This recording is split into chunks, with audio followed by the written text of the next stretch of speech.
Cette vidéo est sponsorisée par Nextory, la seule application de lecture en France à vous proposer 250 000 titres sous tous les formats de lecture. Livres audio, e-book, BD, manga, comics, séries audio exclusives, podcasts, magazines et presse. Grâce à ses 1500 éditeurs partenaires, Nextory est un acteur majeur dans la démocratisation de la lecture en rendant accessible à tous des milliers de livres via un abonnement au prix très doux. Alors, l'écrivain que je suis est très heureux de vous proposer ce partenariat exclusif et une offre découverte explosive pour refaire éclore en vous ce lecteur curieux et passionné. Alors n'attendez plus et cliquez sur notre offre partenaire pour vous plonger dans le meilleur de la littérature mondiale où que vous soyez.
Kolome est l'une de ces petites villes de banlieue de la grande couronne de Fukuoka où jamais rien ne se passe, enfin, en apparence.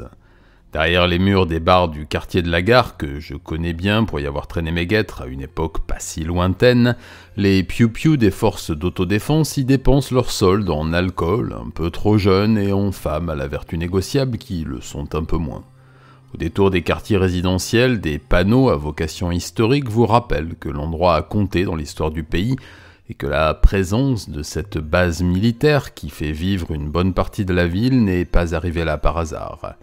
Kolome, c'est aussi le refuge de ces habitants de la métropole de Fukuoka qui veulent fuir leurs conditions à moindre coût et s'offrir une illusion d'aisance dans un environnement banlieusard où briller est plus facile qu'ailleurs. Alors, fausses divas, nouveaux riches, qui ne le sont pas vraiment, militaires, étudiants et taïrs cohabitent dans une apparente indifférence qui n'est souvent qu'un désir de ne pas reconnaître publiquement celui que l'on a été. C'est dans cette salade composée de faux semblants que l'un des pires fruits empoisonnés de la région a vu le jour et a prospéré pour le plus grand malheur de ceux qui ont eu la malchance de croiser sa route. Ce n'est pas au détour d'une rue de Kolome que j'ai connu l'histoire de cet ange de la mort, mais tout bêtement en allumant la télévision un soir et en tombant sur l'un de ces documentaires fiction dont le Japon a le secret. Derrière l'air mystérieux et blasé de Takeshi qui présentait le show, il faut bien payer ses films, un titre alléchant, du moins pour moi, se profilait, l'infirmière tueuse de Kolome. Cette dramatique formatée pour la première partie de soirée nous contait l'histoire d'une femme sans foi ni loi prête à tout pour s'emparer de la fortune d'autrui, meurtre y compris.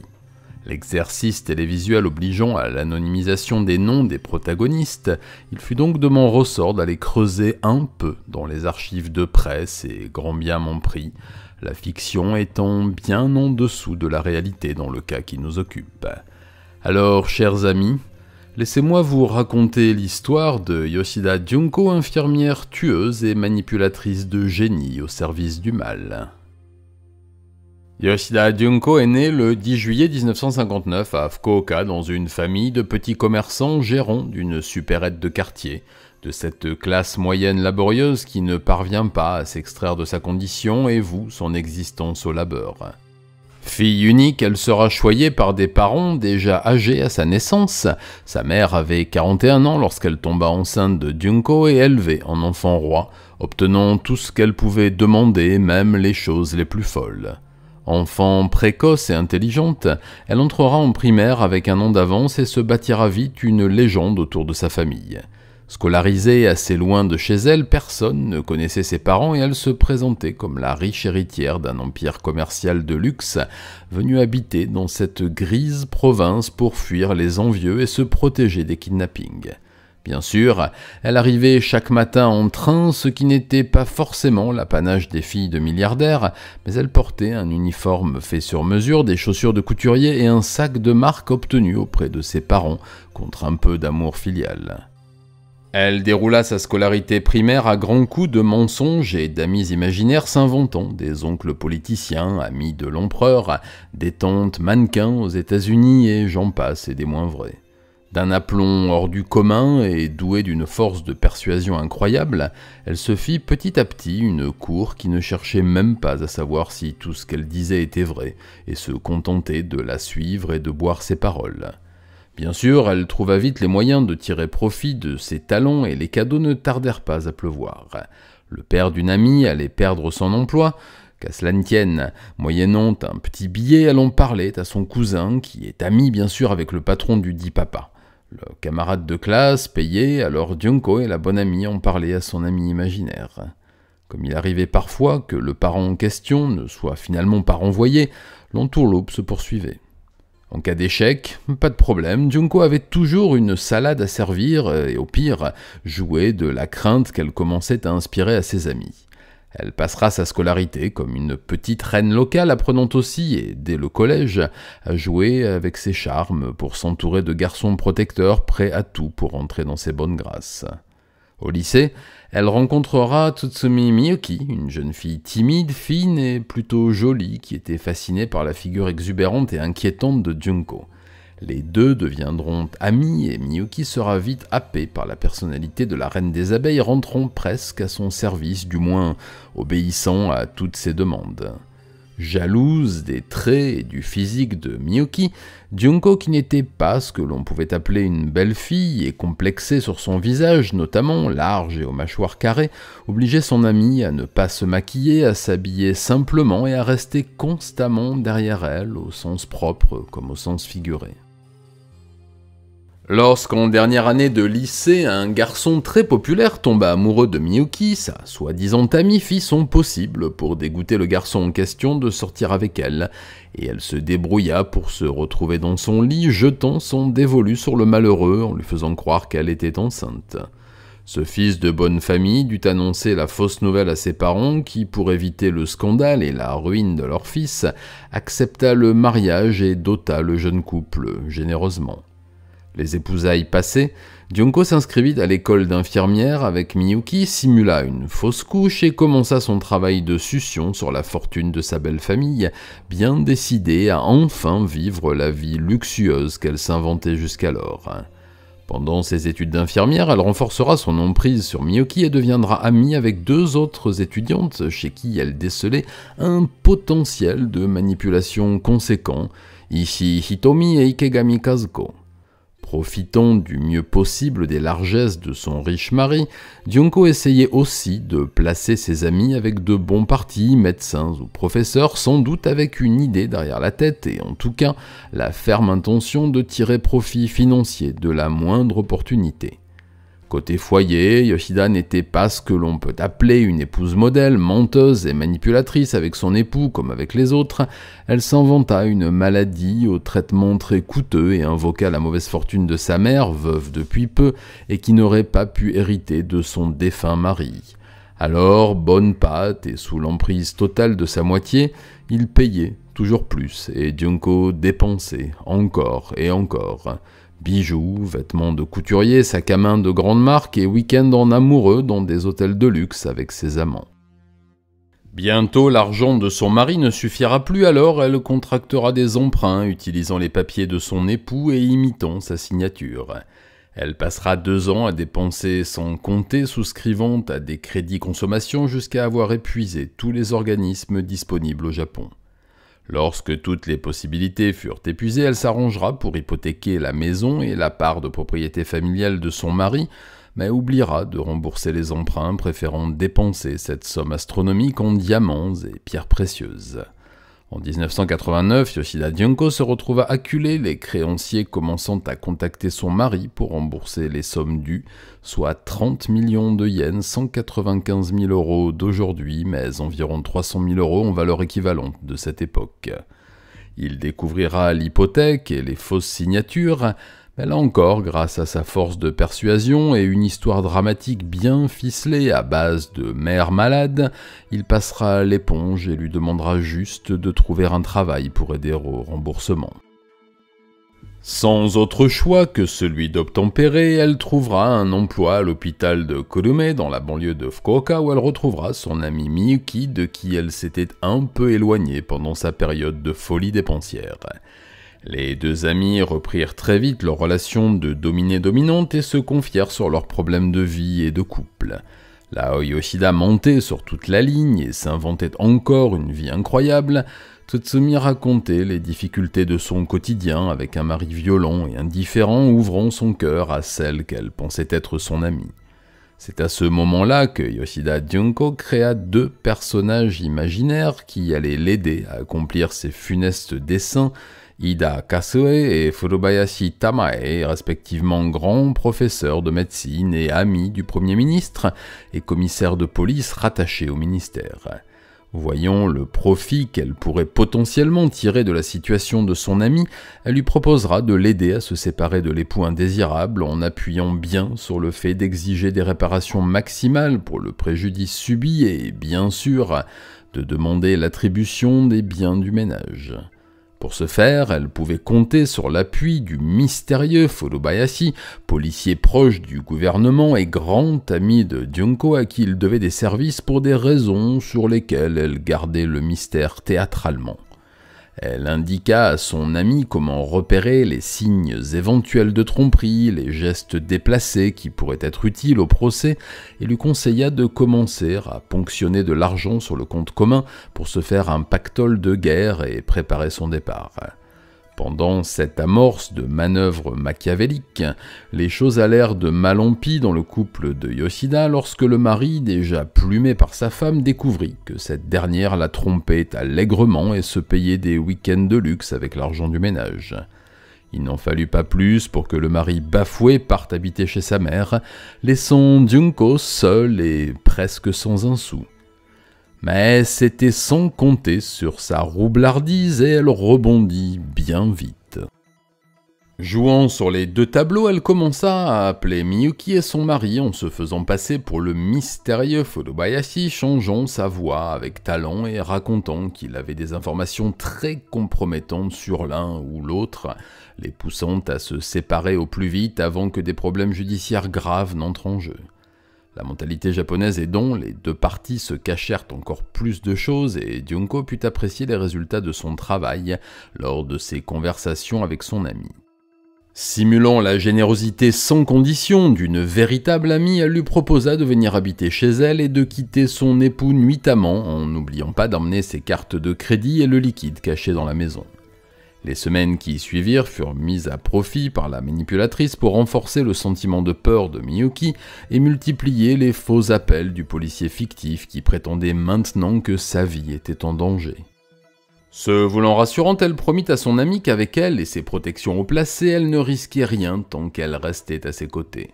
Terrifiée, la malheureuse demanda si elle pouvait aller vivre chez sa mère pour s'éloigner de tout cela, mais Junko lui expliqua qu'elle mourrait sûrement si elle partait de son appartement.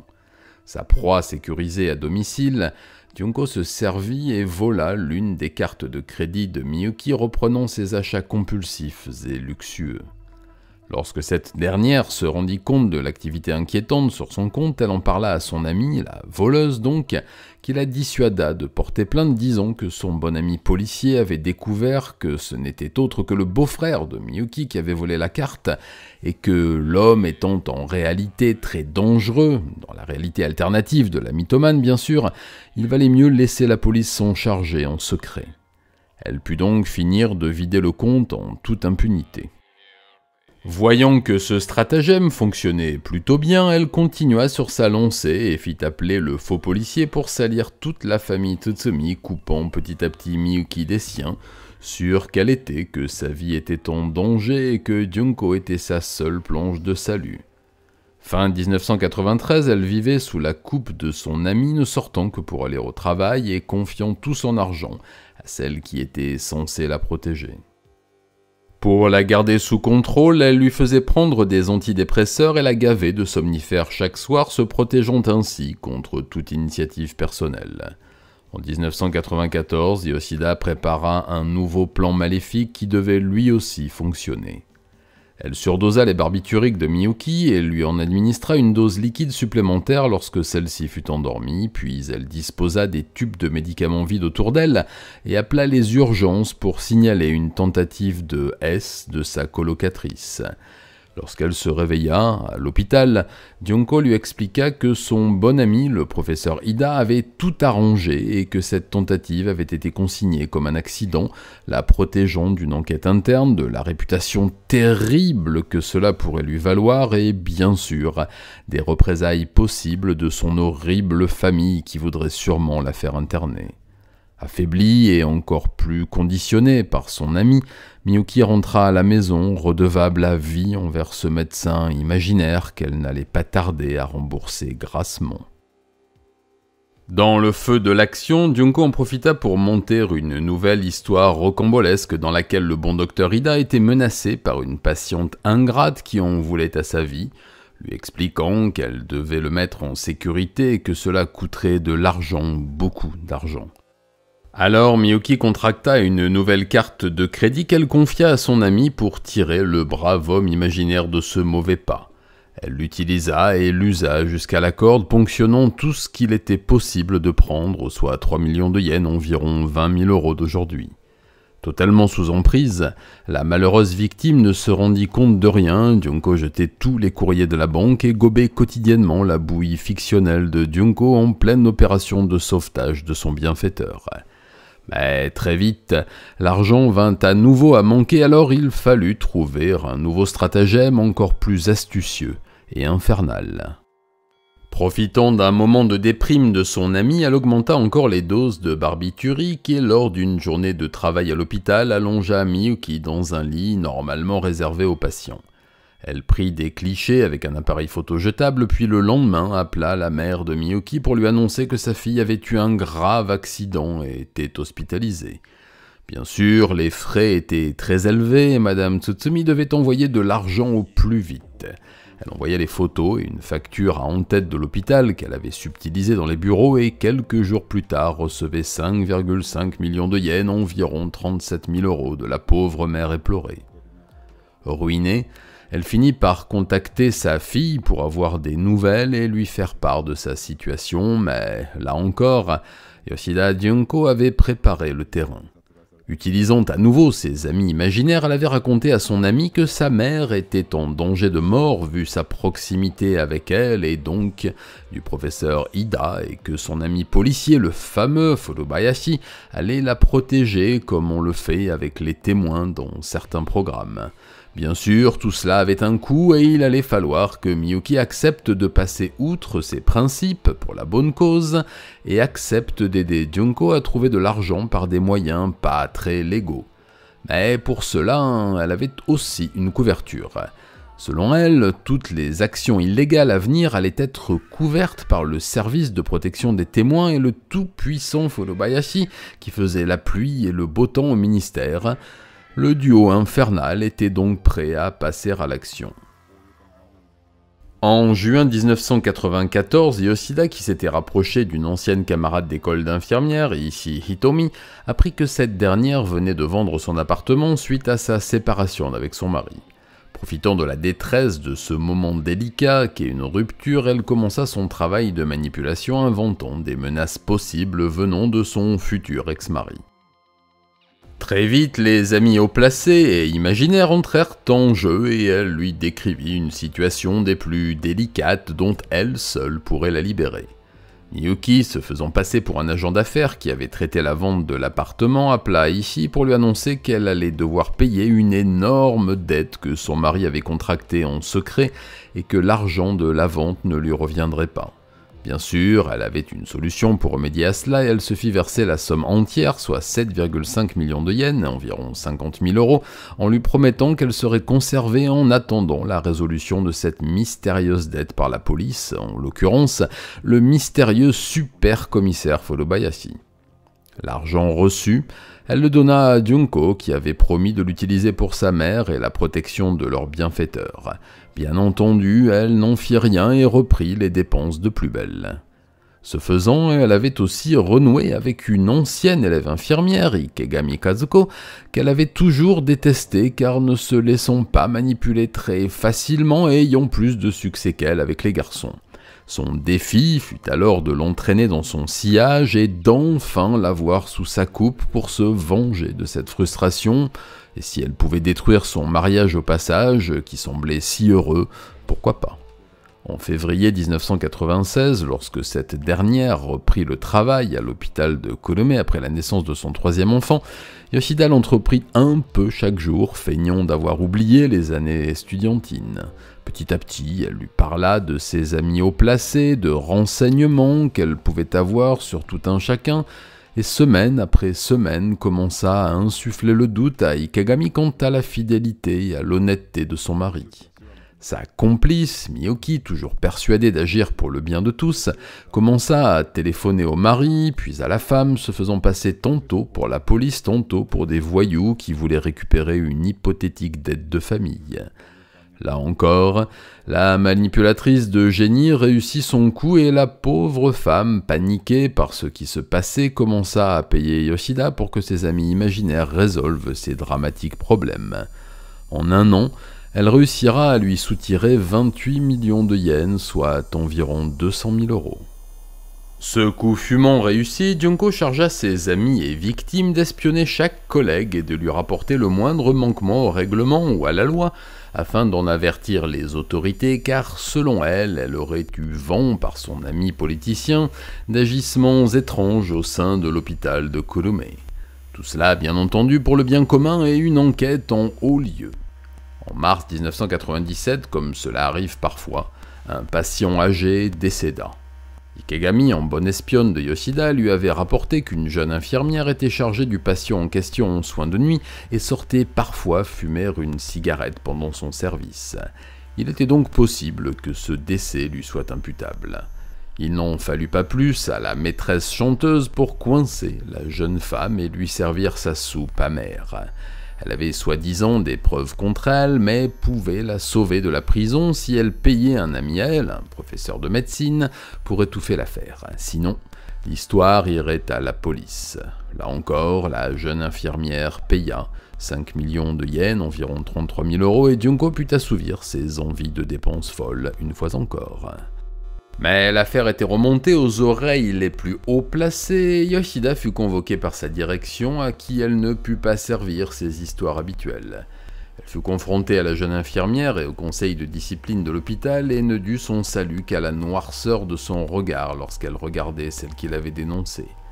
Elle ne fut pas signalée à la police, mais renvoyée sans indemnité. Quant à sa complice, Ikegami Kazuko, qui cachait tout cela à son mari, elle dut lui parler enfin de ce bazar, ce qui lui valut une sévère correction de la part de ce dernier et l'interdiction de rentrer en contact avec Yoshida. Intrigué par toutes ces entourloupes, l'homme se renseigna un peu plus et questionna quelques amis communs sur l'intrigante infirmière au chômage. En cuisinant un peu plus sa femme, il comprit à qui il avait affaire et envisagea d'aller porter plainte au plus vite. Dans un geste de loyauté incompréhensible, Kazuko téléphona à Junko pour l'avertir de ce que son mari voulait faire. Ce petit coup de téléphone allait avoir de grandes répercussions. Toujours inspiré pour créer des histoires invraisemblables, Yoshida proposa à son amie délatrice de la rencontrer en secret en bas de chez elle, ce qu'elle accepta. Prétextant une course à faire chez le dépanneur, elle partit rejoindre la comploteuse et l'attendit près d'une cabine téléphonique. Par un miraculeux hasard, le téléphone sonna alors que les deux femmes devisaient et Miyoki, se faisant passer pour une policière au service de Furubayashi, le commissaire imaginaire, récita le beau mensonge que Junko avait écrit pour elle. Selon des sources officielles, bien sûr, M. Ikegami préparait tout pour soustraire ses enfants à leur mère, qu'il voulait en plus faire interner dans un hôpital psychiatrique. Quelques histoires de relations avec la pègre et une pincée d'infidélité, et Kazuko fut convaincue.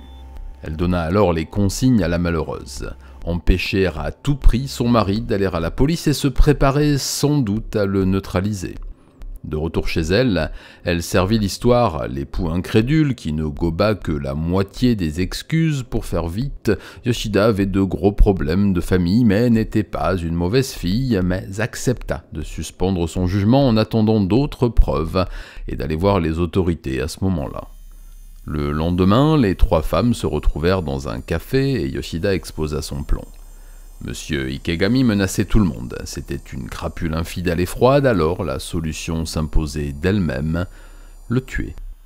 Il ne fallut pas des heures aux 3 meurtrières en puissance pour se mettre d'accord et décider de passer à l'action.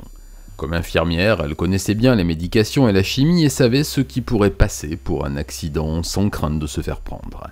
Le 8 janvier 1998, Ikegami déroba des somnifères et du potassium à l'hôpital et commença le test des quantités létales. Le mélange était censé provoquer une insuffisance cardiaque, puis un infarctus, mais les petites quantités que la mère de famille mélangeait dans la nourriture du mari chaque soir ne suffirent pas. Il se sentait un peu fatigué, mais sans plus. Le 10 janvier, sur les conseils de Junko, elle quintupla la dose et son mari s'endormit en plein repas, mais point de crise cardiaque. Il se réveilla comme tous les jours et partit au travail avec un sacré mal de tête, certes. Elle en informa Yoshida et lui expliqua qu'elle ne voulait pas aller plus loin, que son mari était sans doute une ordure, mais qu'il ne méritait pas la mort. Hors d'elle, Junko monta une de ses histoires et rappela Ikegami le souffle court et l'air affolé. Le mari infâme venait de faire enlever Miyuki et menaçait de la faire exécuter. Quelques fausses preuves téléphoniques plus tard, Kazuko haïssait à nouveau monsieur et voulait le voir ad patresse. Le 21 janvier au soir, l'épouse en colère versa une quantité énorme de somnifères dans un plat très épicé pour en camoufler le goût et au bout de 15 minutes, le malheureux s'endormit. Elle alla coucher ses enfants, puis appela Junko pour lui dire que tout était ok. Cette dernière arriva quelques minutes plus tard avec une petite sacoche à la main. Elle prépara une seringue, la remplit de potassium et fit une première injection au malheureux. L'augmentation du rythme cardiaque et la douleur le réveillèrent, alors Junko dut lui faire une injection de somnifère massive, puis vider sa fiole de potassium d'un coup dans les veines du pauvre mari. Affolées, les 2 femmes appelèrent Miyuki à la rescousse qui vint très vite leur apporter son aide et d'autres produits. En attendant, Junko lui fit une injection d'air dans les veines pour tenter de provoquer un arrêt cardiaque, mais l'homme était plus résistant que prévu. La 3e complice arriva et la diabolique vida à nouveau une fiole de potassium dans ses veines. Toujours en vie, le malheureux tomba tout de même dans le coma. Lorsque Ikegami se retourna, elle vit que sa fille de 2 ans avait assisté à la scène et se tenait là, pétrifiée. Elles attendirent le lendemain pour appeler les urgences et le mari fut hospitalisé, mais trop tard. Il fut déclaré mort 1 heure après son arrivée. Devant la soudaineté de ce décès, l'absence de pathologie connue et quelques éléments étranges comme les traces d'injection sur les pieds, le médecin qui connaissait bien les 3 femmes les informa qu'une autopsie pourrait être demandée. Paniqué, Yoshida, qui venait d'être réintégré à temps partiel à l'hôpital pour une raison mystérieuse, pria Ikegami de pondre une histoire au plus vite pour que le défunt soit incinéré dans les plus brefs délais. Alors elle joua les veuves éplorées qui voulaient que l'intégrité physique de son cher mari soit conservée, et à force de pleurs et de gémissements, put convaincre le service, dont elle connaissait bien les membres, de lui rendre le corps. Les preuves furent détruites avec la dite intégrité physique dès le lendemain matin dans le crématorium le plus proche. Ce qui était dû au talent de comédienne de Ikegami, Yoshida l'attribua au mystérieux professeur Ida qui veillait sur elle et l'avait protégée d'une incarcération à coup sûr. Ce faisant, elle rendait Ikegami Kazuko sa débitrice à vie. Quelques semaines plus tard, Ikegami recevait l'assurance décès de son défunt époux et en donnait l'intégralité à Yoshida pour payer le bon professeur Ida et rembourser les dettes de jeu imaginaires du mari.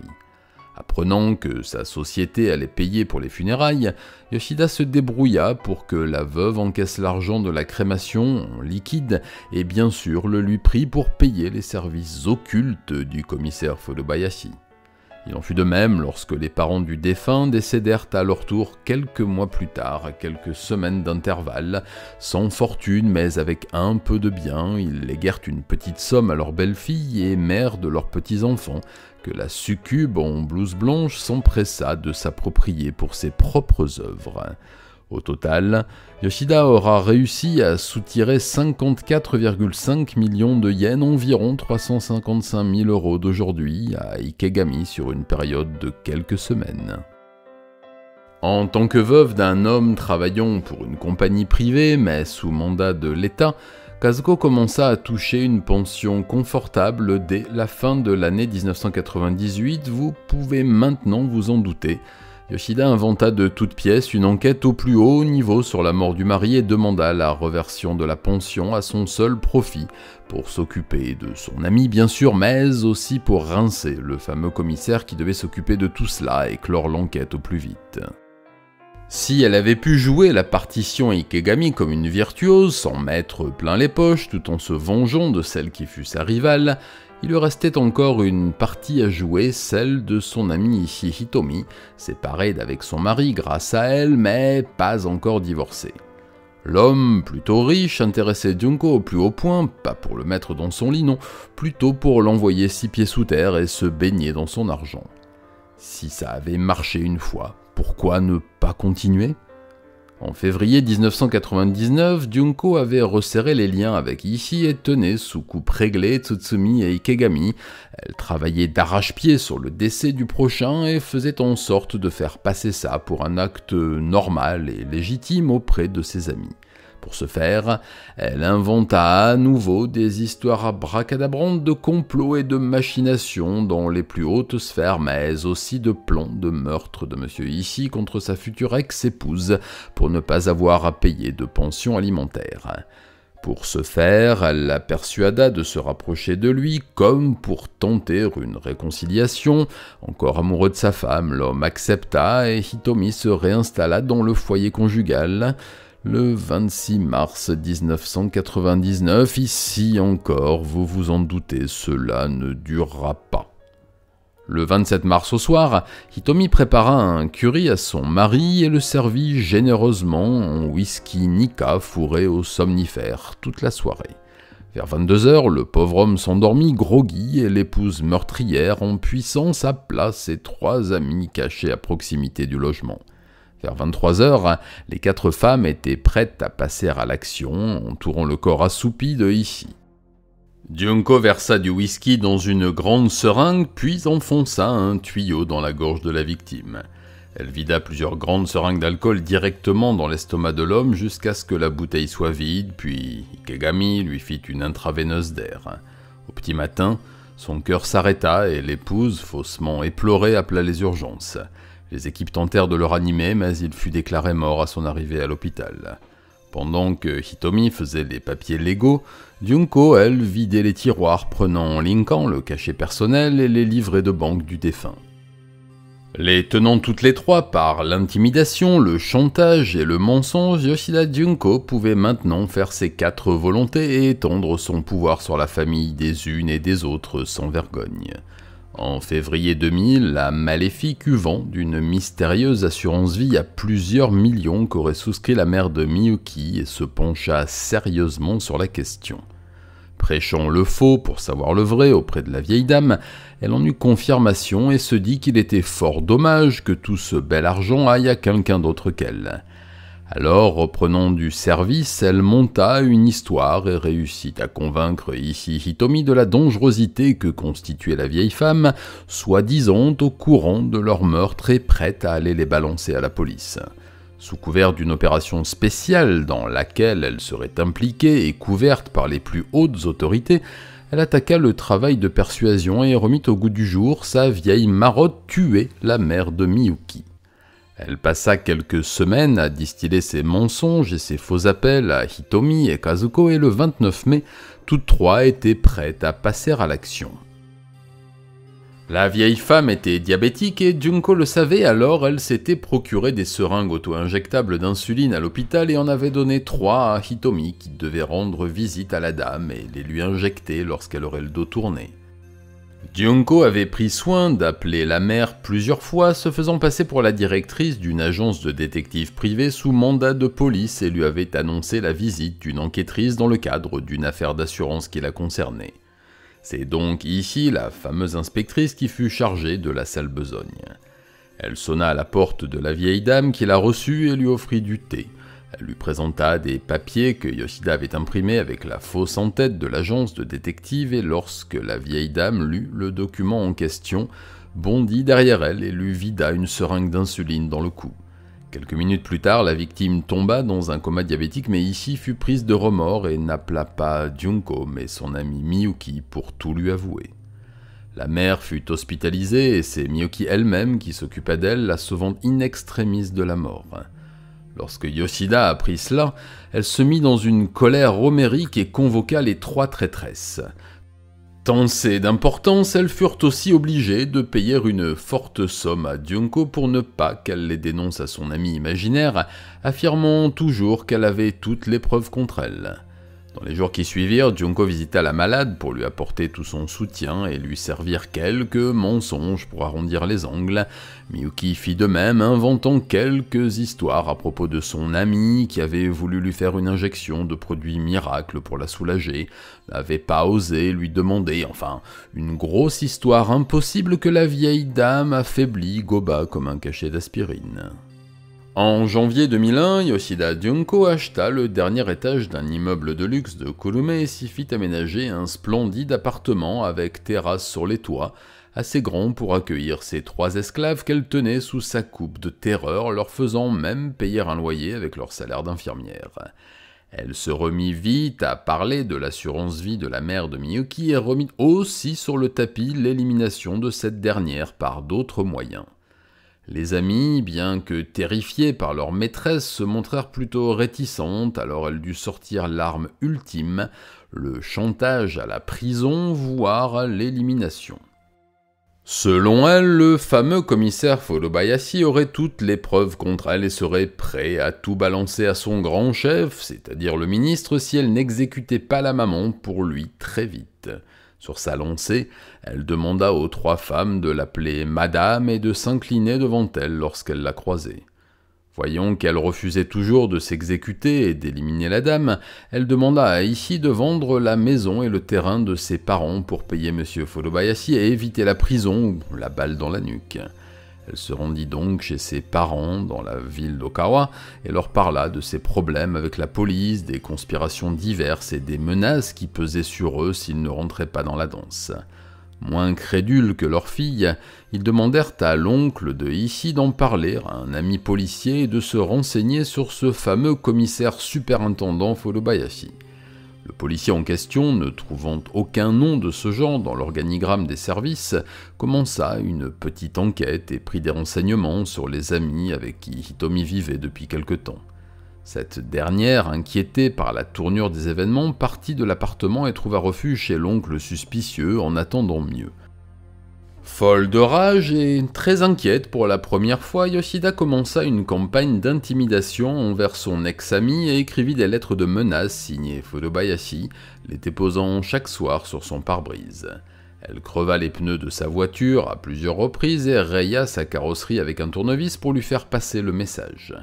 De son côté, le policier avait épluché les dossiers des 3 amis et y avait constaté une forte mortalité familiale sur un laps de temps assez réduit.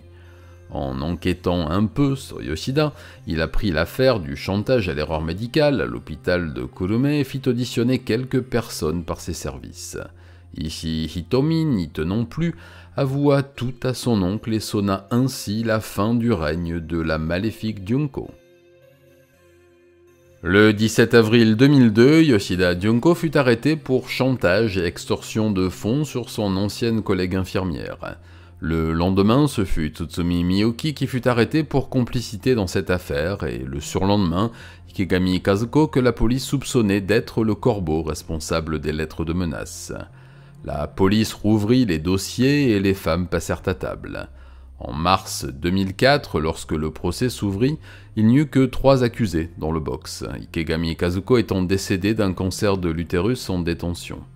Les preuves matérielles à profusion et les témoignages aidants, le procès fut rapide et sans vraiment de contradiction. L'emprise fut retenue comme circonstance atténuante pour Tsutsumi Miyoki qui fut condamné à la réclusion à perpétuité pour meurtre et escroquerie en bande organisée et pour Ishii Hitomi qui écopa de 17 ans de réclusion pour complicité de meurtre et escroquerie. Yoshida, elle, n'eut aucune excuse pour ses agissements et elle fut logiquement condamnée à la peine capitale. Ses avocats firent appel à plusieurs reprises, mais la peine fut confirmée par la Cour suprême en 2010 et Yoshida Junko reprit le chemin du couloir de la mort de la prison de Fukuoka. Elle fut exécutée par pendaison le 25 mars 2016. Il est bien difficile de tirer des enseignements concrets quant à la nature proprement japonaise de ces meurtres, tant l'argent et le pouvoir sur les autres est un mobile universel de passage à l'acte meurtrier, mais une chose transparaît dans cette affaire comme dans d'autres, similaires, comme celle de Matsunaga et Ogata, celle de la pression sociale et familiale. La peur d'être impliqué, même par association, à une affaire impliquant une enquête de police, même mineure, plonge beaucoup de Japonais dans une terreur sociale indomptable. La peur du qu'en dira-t-on, de la perte de son tissu social et amical local, du regard de sa famille et de sa belle-famille, et de manière générale de la population proche ou assimilée pousse souvent les personnes à régler ces différends sans faire de bruit, souvent en payant de fortes sommes en espèces pour éviter le procès ou la confrontation. Si cette habitude peut éviter des formalités inutiles dans des affaires routières légères, elle est souvent, pour les escrocs, une occasion en or de faire chanter des familles entières. Dans le cas de pervers manipulateurs comme Yoshida Junko, c'est le terreau idéal pour bâtir une entreprise meurtrière et destructrice à l'abri des représailles, du moins, pour un temps. Voilà, j'espère que cette vidéo vous aura plu et appris quelque chose sur ce pays qui, quoi qu'il en soit, reste le mien. Si mes contenus vous plaisent, n'oubliez pas de liker, de commenter, de partager et de vous abonner si ce n'est pas encore fait. Vous pouvez aider la chaîne qui connaît quelques problèmes de démonétisation, vous pouvez vous en douter en laissant un petit pourboire grâce au Super Thanks juste sous la vidéo, avec le lien PayPal en description, en vous abonnant à l'unité Satsujin ou en me laissant un petit pourboire sur Tipeee. Vous pouvez me rejoindre sur les réseaux sociaux, Twitter, Instagram et Facebook, j'y suis assez présent, ainsi que sur le Discord, là aussi le lien est en description. Enfin, vous pouvez aller faire un tour sur la boutique satsujin.fr où vous trouverez mes livres que je vous dédicace à la demande, des prints originaux, des CD et beaucoup d'autres choses qui tournent autour des thématiques de la chaîne. Allez, je vous laisse, j'ai encore d'autres histoires sordides à déterrer des limbes de l'histoire criminelle japonaise. Matane.